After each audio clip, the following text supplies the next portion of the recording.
Hello, my dear children. My next content for Standard 11 is from Unit 2, Supplementary. A Shot in the Dark, written by H.M. Muno. Let me tell you the characters and the places in the story. The first main character is Philip Leatherby, who aspires to become a politician. The second character is Bertie, the second son of Mrs. Solpen Jago. This is Mrs. Solpen Jago, who is called as Honoria Solpen Jago, who has social importance in London and great influence in the country of Yorkshire. There is yet another character, Claude People Casey, a friend of Slatherby, who is a lawyer.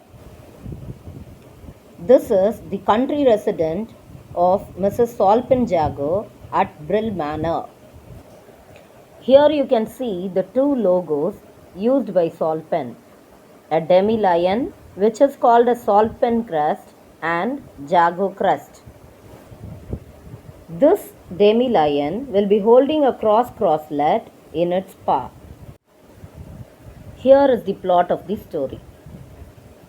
Philip Slatherby was travelling by train to Brill Manor to visit Mrs. Solpen Jago.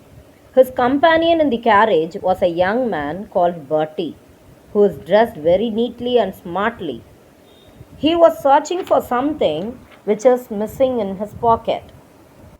As he was searching something, he overhears Slatherby's conversation with someone on the platform mentioning the name of the mother. He gets delighted as Slatherby was travelling to meet his mother.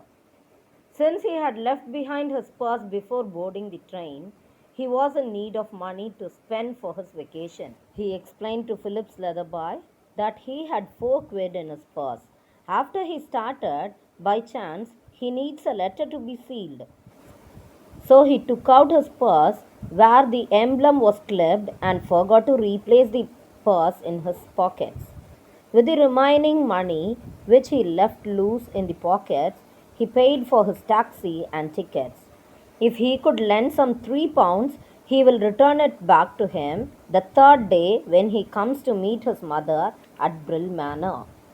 Bertie also showed the emblems, but to his ill luck, Slatherby was not familiar with the Solpen crest. He is familiar only with the Jago crest used by Mrs. Solpen Jago. For further assurance, Bertie says he and his mother looks alike in eyes and with brown hair.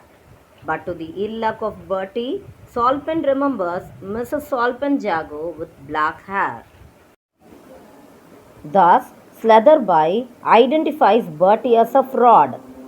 The next station came and Slatherby was received by a lawyer called Claude People Casey, and from then the shock began for Slatherby. He receives a series of evidences that serve as an eye-opener.